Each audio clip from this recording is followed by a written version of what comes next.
ছোট রানী হাসি মুখে রাজাকে বিদায় করলেন। রাজা বিদায় হয়ে জাহাজে চড়বেন। মনে পড়ল দুঃখিনী বড় রানীকে। দুরানী বড় রানী ভাঙা ঘরে ছেঁড়া কাঁথায় শুয়ে কাঁদছেন। রাজা সেখানে এলেন। ভাঙা ঘরের ভাঙা দুয়ারে দাঁড়িয়ে বললেন, বড় রানী, আমি বিদেশ যাব।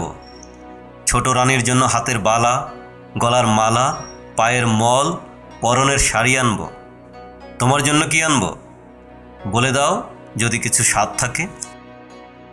মহারাজ, ভালোই ভালোই তুমি ঘরে এলেই আমার সকল স্বাদ পূর্ণ হয়। তুমি যখন আমার কাছে ছিলে তখন আমার সুহাগও অনেক ছিল, স্বাদও অনেক ছিল। সোনার শাড়ি অঙ্গে পরে সাতমহল বাড়িতে হাজার হাজার আলো জ্বালিয়ে 700 সখীর মাঝে রানী হয়ে বসবার স্বাদ ছিল।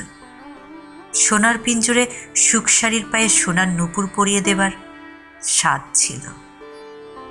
মহারাজ, অনেক স্বাদ ছিল, অনেক স্বাদ মিটেছে।